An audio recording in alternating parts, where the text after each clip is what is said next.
Good morning, everyone. If you're here today, it's probably because, like most fitness professionals, you've considered opening your own gym at some point. Maybe you've been training clients for years now, and you're looking for a way to take your career to the next level. Or perhaps you're brand new to the industry, but have some entrepreneurial dreams. Either way, there's a whole lot of information out there on how to become a better coach, but not so much on how to actually transition into becoming a successful facility owner. Today, I hope to close that gap just a little bit for you today. And by the end of this presentation, you should have a much better idea of whether or not opening a gym is the right path for you. You're going to get a complete overview of what the process looks like and all of the steps. And finally, you're going to learn how to avoid the mistakes that most trainers make by going it alone and not really following any type of system. So, a couple things I want to start off with. I really would appreciate it if you guys can hold all your questions to the end. We have a ton of information to go through. I realize it's incredibly ambitious to teach you everything you need to know about opening a gym in 45 minutes. And we're going to cover 9 steps. Each step could probably be an hour talk in and of itself. So if you do think of any questions you have, please write them down. And I'm going to try and answer them at the end. And if for some reason we run out of time, I will be more than happy to answer them out in the hallway for you.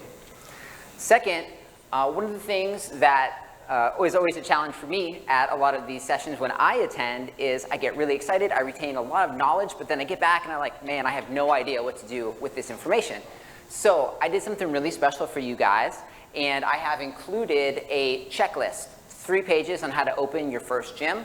If you go to your NSCA app, it'll be under the Handouts tab. And I also have a link later on in case you have problems getting it off there. But it's basically going to walk you through the entire process because there's going to be a lot of information coming at you today. Finally, there is a large resource of all of this in the NSCA PTQ. That's in issues 4.4, 5.1, and 5.2. I wrote about 12,000 words on everything we're going to talk about today. So if there's anything that's not super clear today, you can always reference that back and you'll probably find what it is that you need. I always feel like it's really important to tell you guys how I got involved in gym ownership and what that path looked like for me, because I think it helps to create some context around what you may be considering right now. So I'm just going to give you sort of the quick and dirty on my story. I started training in 2006 at a corporate gym, probably like most of you guys. I had no idea about business, sales, any of that stuff. I just really knew that I loved training people. So I realized very quickly that working in a corporate gym, I was going to have to learn sales. Probably the first day, actually, when my personal training manager said, here's a clipboard and a piece of paper. I want you to go out and get some names, talk to people, and see who's interested in personal training.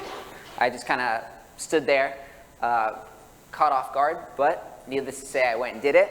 And I learned maybe a lot of the right ways and the wrong ways, but I did well enough that in 2008, they promoted me to becoming a personal trainer manager. At this point, this was the first time I had an opportunity to learn anything about the business of fitness. Things like KPIs, running a team, leading other trainers, and basically how to actually grow a personal training business. I did that pretty well. They would move me around to a lot of different clubs in the area that were struggling, and eventually in 2011, I was promoted to become an area fitness supervisor, which meant that I oversaw all the personal trainers in a 10-club area in Central Florida. Around this time, the company that I worked for got bought out by another large organization, and I realized pretty quickly that their core values didn't match my own. And I said, you know what, I've been doing this for a long time, maybe it's a good idea for me to go out on my own. So in the beginning of 2012, January actually, I started my own LLC, and I started renting space out of a gym that was near the downtown area. I'm paying $800 a month, and very quickly I started building clients because I had a lot of connections in the area. This time I was still learning everything. I needed to build my own forms and make connections with new clients and figure out how I was going to make money at this. Well, it actually ended up working out really well, and I started picking up clients very quickly, so much so that in early 2013, my then girlfriend, now wife, was working at another gym in the area, and I said, hey, why don't you come work with me? I'm totally full. We've got all these clients that want to work with us. I think you'd be really great, and let's do something special with this. So she came and she started renting space, and then within 6 months, we were so full of people that we were like, you know what? We could probably make a real go at this, having our own gym. So in September of 2013, I opened my first gym. This is a little picture of it right here. Not very fancy, as you can see, but it worked great for us at the time. It was about 1,000 square feet, maybe about 700 square feet of actual training space, this tiny little bathroom, a tiny office, but we really enjoyed it. As you can see, the lighting is not that great. It was kind of an industrial style space with a bay door. There were no windows. And we made a really good go at it for a while. Later on, we ended up having to move out of the space after about a year and a half due to some zoning issues and whatnot, which we're going to talk about later. Remember all those mistakes, learn from my mistakes so you don't have to learn from them on your own. And so we moved into a larger space. And this was more of a retail location, big, beautiful storefront windows. It was a little bit larger. It was about 1,250 square feet, but a lot more training space. And this gave us a little bit notoriety in the area because now we had drive-by traffic and a lot more exposure. We were on and still are, a main road in Orlando right through the downtown area. After about a year, we had the opportunity to expand our space because the business next door went out of business. And we said, sure, why not? So we went ahead and took over that space, and now we have about 2,500 square feet. The picture on the right is a similar to rendition of what our gym looks like now, but that's pretty much how it sits today. And you can see all that construction, which I helped do almost all the construction for everything because, hey, who wants to pay money for that, right? But I want to tell you a little bit more about me, and that's that aside from owning my own business, I've also helped open 5 successful fitness businesses all over the country. I've helped negotiate 4 commercial leases, which is not really nearly as fun as it sounds. And I've actually helped 3 gym owners across the country open their gym across the internet. That sounds kind of crazy, but literally we would hop on a call every week and I would help them through this entire process, and that's the base of what we're going to talk about today. Now I get to work with some great companies like Fitness Revolution Nation and previously working personally helping other gym owners grow their business. And most importantly, I don't tell you guys this to impress you, but rather to impress upon you one thing. Okay? This process works. It's been demonstrated in multiple markets with different fitness businesses, literally without me ever stepping foot in the gym. And if there's one thing that you take away, I want you to understand that if you decide to open a gym and you use this process, it will work for you. You may have to make some minor tweaks, but it works, so you can feel confident in the information that you're receiving today. So most personal trainers are going to have one or all 3 of these questions come up in their career. The first one is opening a gym right for me? Right? There's a lot of opportunities in the fitness industry. Maybe you want to open a gym, maybe you don't, maybe you want to do something else. But usually this is the hardest one because after that, these next ones come up and they're a little bit less challenging. The second question is, sure, you want to open a gym. Are you ready to do that right now? Have you actually looked at your business? Have you looked at what your life plan is? You know, is this the right time, or do you kind of have a little more that you need to learn? And finally, how do I do this without losing a lot of time and money and avoid the mistakes that you could potentially make that could bankrupt your business before it even opens? So I'm a big believer in that every how-to should first be preceded by the better question of should I, right? Which was what that first burning question was all about. So I thought I would talk a little bit about why you should open a gym so that maybe you can figure out if it's the right thing for you. You should do it if it's going to advance your career. And I say it in the right way because it's a lot of responsibility, right? You're going to lose a lot of flexibility for 3 to 5 years. You're going to spend a lot of time at the gym.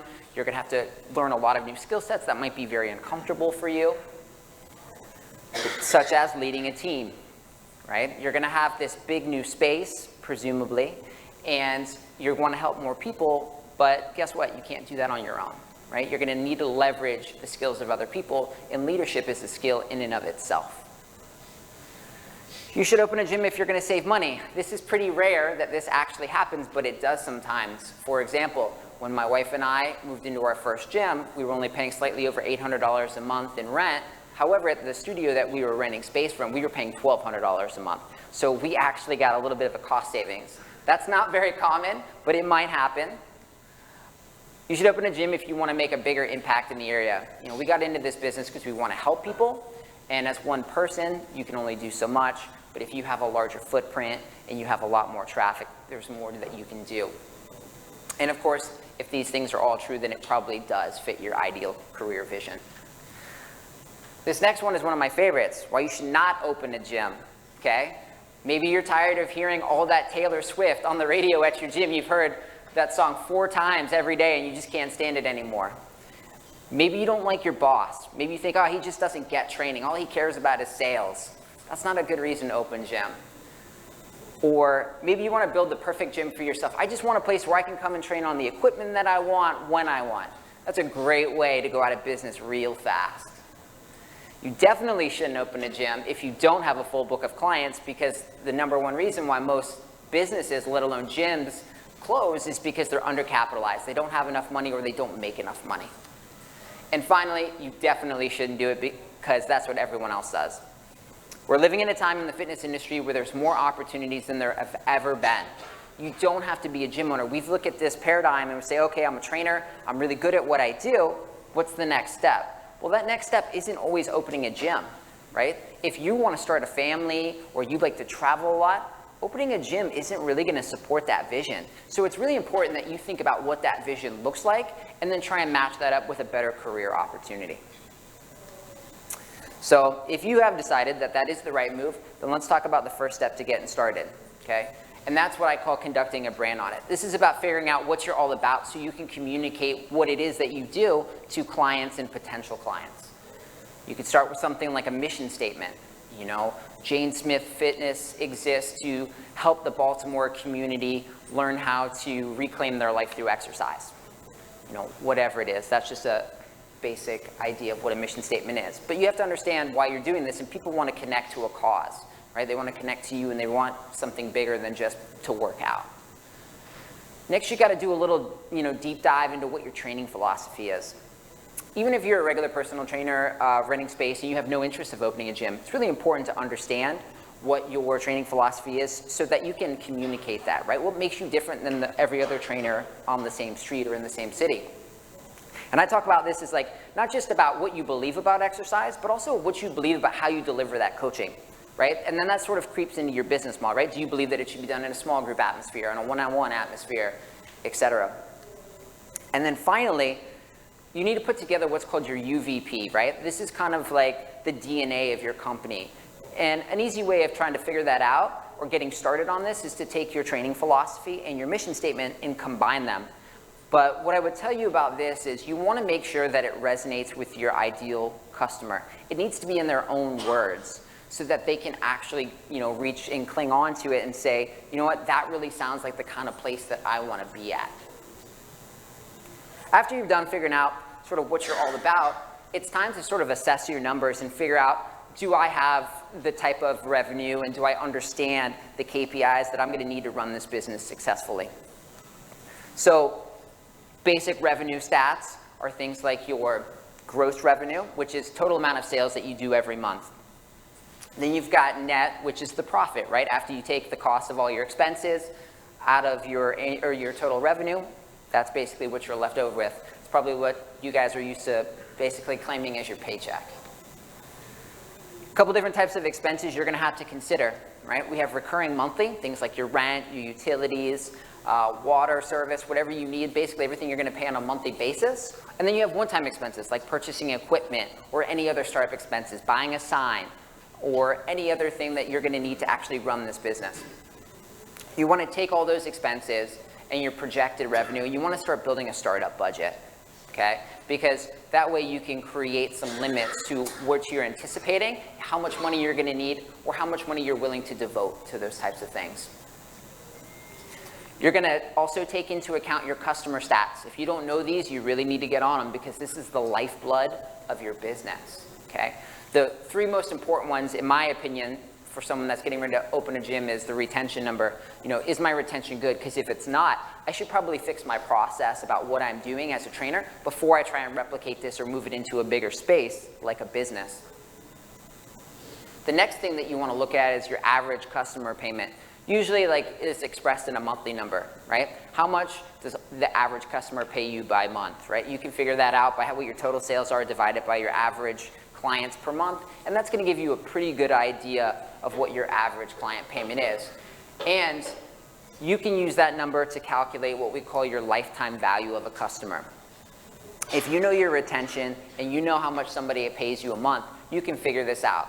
For example, let's say I have a personal training business and my average client pays $400 a month. If that client on average stays with me 10 months, which I've researched by seeing what my client patterns and trends are, then I know that every client that I get is probably going to be worth about $4,000. That's a lot of money. That number is going to help me determine what I can spend to acquire a customer, which is your customer acquisition cost. So when it comes time to market, you can determine how much you're willing to spend to get that person, because now you know what the potential ROI is going to be.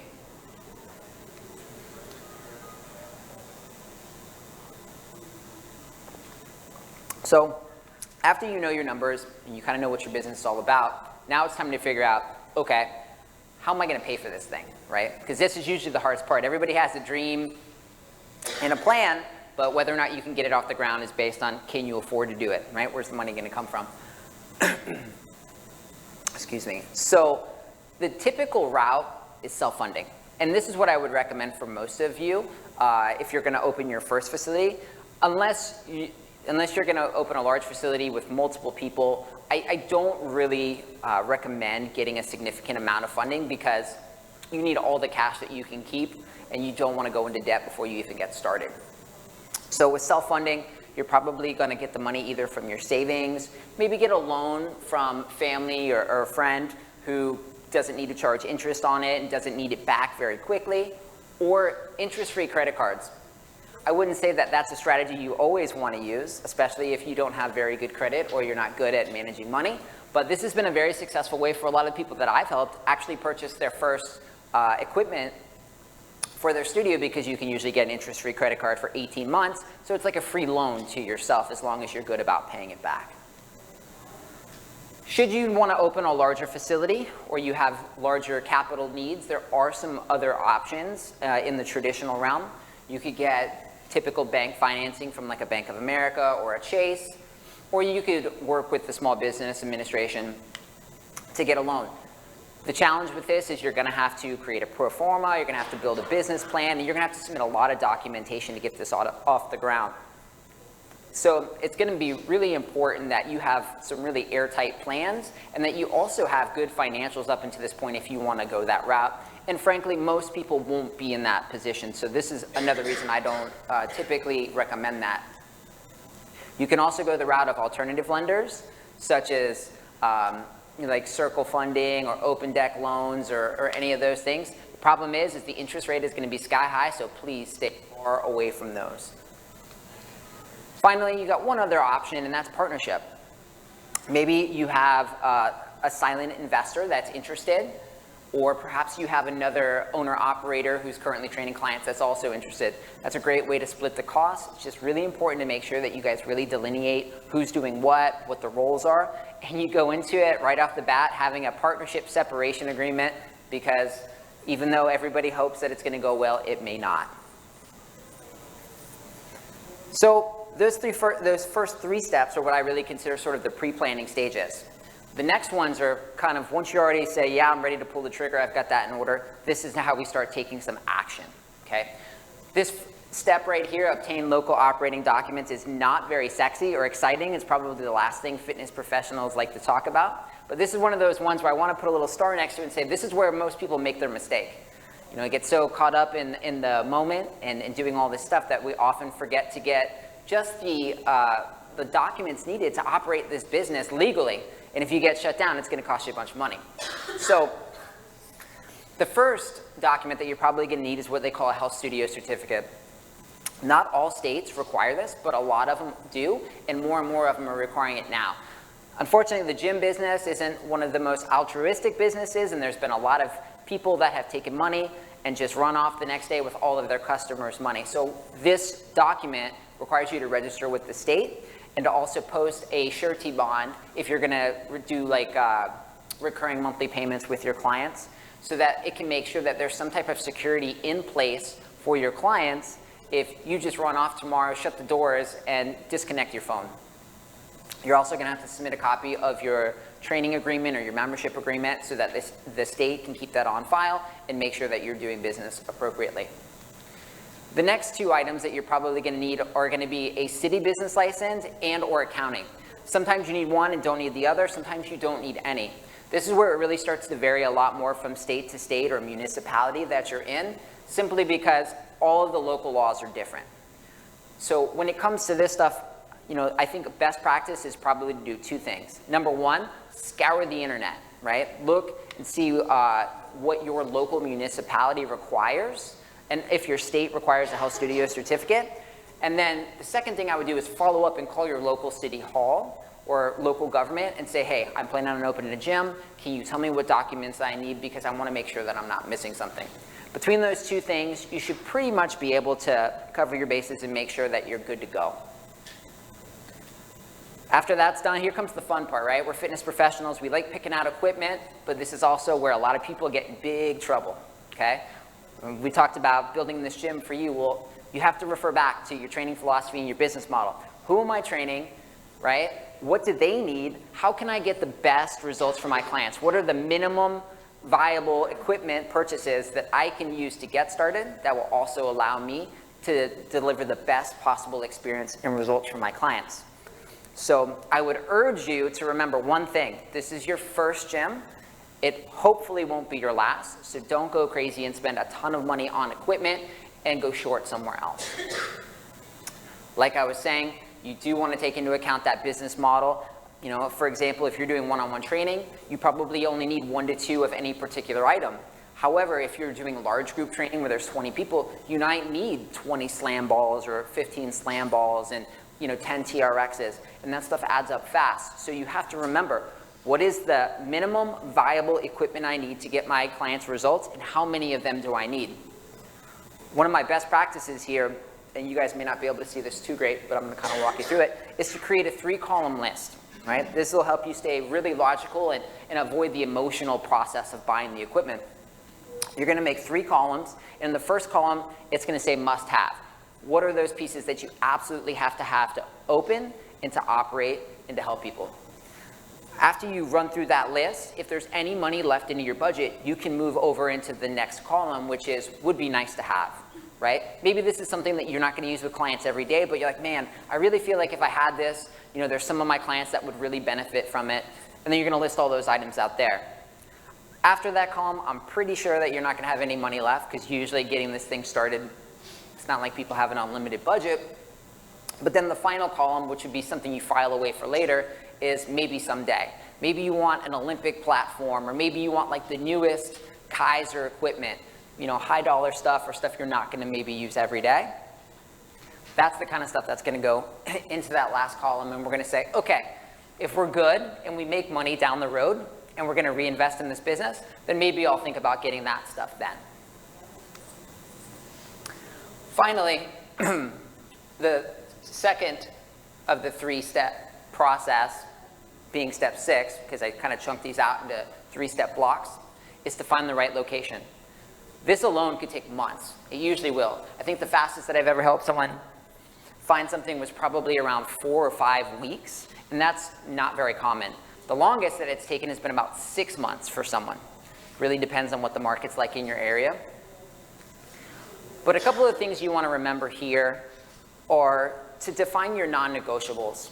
And what I mean by non-negotiables is you need to create your filters to make sure that you can narrow down the different prospects that you have. For example, what is the maximum price that you can afford? And then what is the minimum viable price, right? So you get a little range there.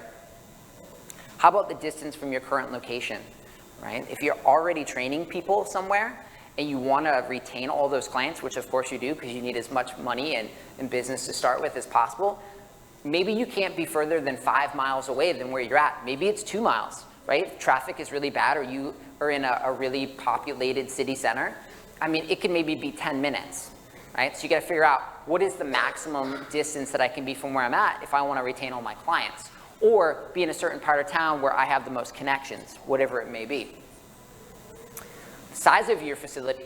This is probably going to be one of the biggest non-negotiables, right? How much space do I need to do the type of training that I want, that I'm not going to outgrow in the first month, but also is not so big that the cost of the rent is just enormous or outrageous. And then of course there's a couple other things too, like if you're running group training, you need to be aware of the parking, right? If you're expecting 20 people in a class, but you only have 3 parking spaces, that's probably not gonna make a very good experience for your client. And I don't know about you guys, but if parking is really bad every time I wanna go somewhere, I'm just not gonna go there. So that could be a detractor from working with your business. The other thing I would say, because I kind of alluded to it before, is zoning. Each municipality has a board of planners. They basically plan out the city and what is going to be commercial, residential, conservation area, you name it. The long and short of this is that commercial areas, basically, commercial space is broken up into 3 categories, right? It's broken up into warehouse space, flex space, and retail or storefront. In their planning diagrams, they're determining where all of these things are going to happen in the area, okay? And what has been very common in the fitness industry lately is that most of these businesses that want to open larger facilities, they try and open into a warehouse or an industrial area, right? Because typically the rent is very low. You know, it's maybe a little bit further out from the center of town. Some of these locations don't have AC, but it's kind of like the ideal open space for a gym. The problem is that a lot of cities will not let you move into there because of zoning restrictions. But that won't stop you from signing a lease. So you could end up in a situation where you sign a lease, and then when you go to actually get your business license, which is where they determine whether or not the zoning is right, you could end up signing and committing to a 5-year lease and not even being able to move your business in because the zoning is wrong. And then at that point, you only have a couple options. You can try and get a special use permit, or you can try and get out of the lease. Neither are very easy to do. So I would recommend making sure that you check the zoning before you commit to any type of lease, for sure, but also being aware of what else is going on in the city, right? You're probably going to be better off in a retail storefront or maybe flex space because the zoning is usually really ideal for that. And they're also going to have AC, which a lot of industrial spaces do not. The trade-off is that you're probably going to have a less flexible lease. It's going to cost more money. So those are all things that you have to weigh out and figure out what's perfect for you. After finding the right spot, now comes the fun part. You got to negotiate and sign the lease, basically where you commit your life to the next 3, 5, or 7 years. You're going to want 2 people in your corner. You want a realtor, right? Because number one, they know the area, they know what the comps are, they know kind of what leverage you're going to have to be able to get in the lease negotiation process. And you're definitely going to need an attorney, right? Because you're going to look at this 25-page lease and you want to make sure that everything that's in that lease, you understand it fully and you have someone looking out for your best interest. What I would also recommend is to do a little bit of study, right? I know we don't really like learning about legal jargon or things like commercial real estate particularly, but you're going to want to get familiar with some of the key clauses and terms in a lease. Some of the important ones are things like an LOI, which stands for letter of intent. Basically, it's a non-binding document that precedes a lease. It's kind of where you write up your offer, right, so to speak, of what you intend to offer that landlord. And you may fill out 5 of these, right, because you may find that there's maybe not too many landlords that want to work with you, or maybe you can't open a negotiation or get close to the terms that you want with one place, so you're going to have to do this with another. Some of the other terms are things like rent abatement, which basically is like not paying rent, something you can negotiate into a lease for the first couple months. That way you can get your cash flow going before you have to start making these big outgoing expenses. Maybe TIA, which is tenant improvement allowance. Basically, this is a budget that's written into the lease where the landlord will contribute a substantial funding to your build out. Right? So maybe like you really like this spot, but it's built out into offices right now, so you're gonna have to do a lot of construction. Construction's expensive, so you can get the landlord to pay for some of that. And finally, here's another one of those little things I want to star, HVAC. What most people don't realize, which HVAC stands for heating, ventilation, and cooling, so basically your air conditioning system, or if you're up north, your heating system as well. What a lot of people don't realize is that in a commercial lease, the tenant is always responsible for the air conditioning. So you want to make sure of when that air conditioning was last put in, how often it's been maintained, and then you want someone to inspect it before you sign that lease, because if you don't and that air conditioner goes out in the first year, which I had happen to me, you are going to be subjected to having to pay $8,000 to $15,000 to replace that AC. And if you're just getting started, you probably aren't cash flowing enough money to be able to cover that. And you may not even have that much money in your reserves. So I would highly suggest you either ask for a 1-year warranty on it, or you definitely get it inspected prior to signing a lease on any facility. And my best recommendation to negotiating your lease is to start by understanding what you really need out of that lease, right? If you already have a lot of cash in the bank, you can maybe get away with trying to negotiate for lower rent because you're already, pretty cash flow positive. If you are already strapped and you don't have a lot of clients or a lot of clients in transition, maybe you want to negotiate for some free rent up front. That way you can build up your reserves. And perhaps, like I said, if you find like the perfect spot, but it's just not right for like the way the space is laid out for you for a gym, then maybe you want to try and negotiate for a high level of build out funds. That way you can get it built out exactly the way that you want and you don't have to cover the cost. After you sign that lease, the race is on, right? Because every day that you have the keys in hand and you're not open, it's costing you money, right? And time is money. So it's imperative that at this point you organize yourself with all of the things that you're going to need to do to get open, right? And we're talking for soft opening, right? Basically the doors are open and you're just working with people. There's going to be a lot of items to coordinate, right? Especially based on where the space is at before you get started. You may have to do some significant renovations. You're going to have to get a sign, which requires a permit, which takes extra time. Depending on the permitting department in your local area, it could take 8 weeks. You're going to have to order your equipment. If we're talking about selectorized pieces, that could take 4 to 6 weeks, especially if they have to build anything custom for you. You're going to have all your utilities put in, your mirrors if you're going to have them, flooring, the whole nine, right? Construction and doing all this stuff, there's always delays. So definitely don't promise an opening date to your clients or else you'll hate life because they'll be asking you every day, hey, you told me we were opening tomorrow, blah, blah, blah, whatever. So instead, give them an idea. Say, hey, we're anticipating probably around this time, but I'll keep you posted. And the way that you're going to stay on task with all of these items, which you're going to have to deal with probably in conjunction with training a full day's client load to make sure that you're not losing money, is you're going to want to build a timeline. And I recommend that you build this timeline in reverse. Let's say we're planning for like a 6-week soft opening date from when we sign the lease. You're going to break it down. 6 weeks out, we're going to do X, Y, and Z. 5 weeks out, 3 weeks out, 2 weeks out, 1 week out, all the way down to what your projected soft opening is, okay? And on here, once again, maybe a little tough to see. It should be in the slides just fine. But, it talks about the actual expected time that it takes to do a lot of these things. We talked about renovations. It could take anywhere from 10 to 21 days. Getting your flooring in, it's probably going to take 10 days from when you order it to having it shipped to you because it has to come by truck. Then you have to get it set up to be installed, which might take another week, depending on if you're doing it or you're having someone else do it. Mirrors, they're going to first have to come out. They're going to measure everything. That's going to take time. Then you're going to have to follow that up with scheduling another time for them after they cut the mirrors to come back and install them. Lots of different things. That timeline will keep you on track, and that's going to be imperative at this point. So you nail your timeline, soft opening happens, you're sitting pretty, but it's not over yet. Now is probably the most critical thing, right? We just opened this new business. Now we really need to get some more business so that we can stay afloat.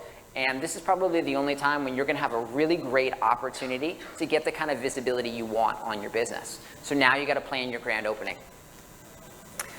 It's best to plan your grand opening probably 4 to 6 weeks after your soft opening. That way you can work out some of the kinks as you've been training clients in the facility. Maybe you need to move some equipment around. Maybe you're just trying to figure out some other things. But by that point, you should be pretty well settled in.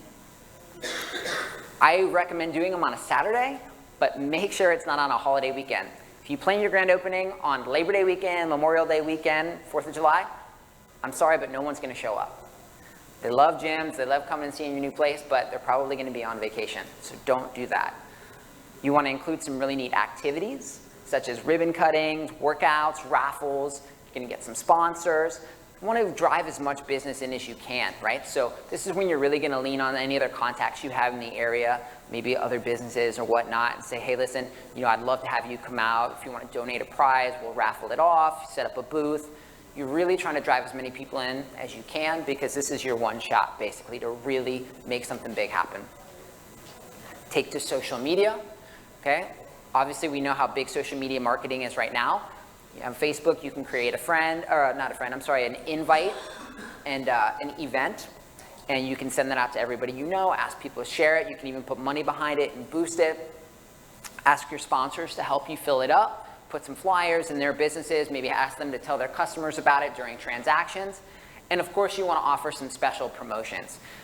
Maybe in the raffle, you give away 6-month membership for free or 3 months of training for free, and then maybe have like a brand new client special, right, where you offer 10 or 20% off what your normal rates are, just to get people to come in and try you, because this is the first time you're probably going to have an opportunity to get in front of so many people at once. Day of the grand opening shows up, and it's time to host. There's a couple of important things that you want to do. Number one, have like a sign-in sheet where you can collect people's information. Right now is the time you want to start building your contact list, your email list. That's huge. You want to be all over hitting these people later on and being able to follow up with them, because it's kind of like your wedding, right? You're going to see a million different people, but you're not going to get to spend a lot of time with anybody. So this is going to be something that you can go back to and make sure that you're able to follow up. You want to hire a photographer and have them on site. It's probably going to be the busiest time your gym has ever seen. So it's a great opportunity to have someone come in and take high quality pictures that you're going to be able to use for marketing collateral and other things down the road. And finally, you're probably going to want to enlist your friends or family into helping you, because you're just one person, and if you're lucky, you're going to get over 50, 60, maybe even 100 people to come throughout the day. So you want to have a couple other people that can give some information, be hospitable, show them around, kind of give them the lay of the land and some expectations about what's going on.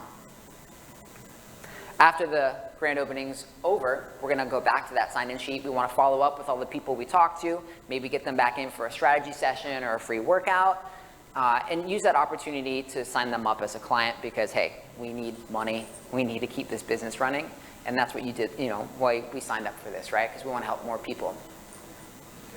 So guys, I know we went through that super fast, but I did want to leave time for questions. And I also just want to put this up there. Told you guys how I got to help open 3 businesses across the country. These guys were awesome. I think that they're crazy for even letting me do that. But needless to say, I really appreciate Ryan Blake and Chris. So I just want to put that up there. The last thing I want to tell you is I mentioned the worksheet that I built for you guys that you can get from the app. If for some reason you're having a hard time, I've got a link down here, which is tinyearl.com PTCon checklist, where you can also go from your computer to do that if for some reason the app is a little glitchy for you. And here's my contact information should you need to reach me after. So with that, it looks like we probably have just a couple minutes for questions. Does anybody have any? Let's say, for example, you find the right location and the right place for you for the gym that you want. It's right next to a bigger gym, like LA Fitness.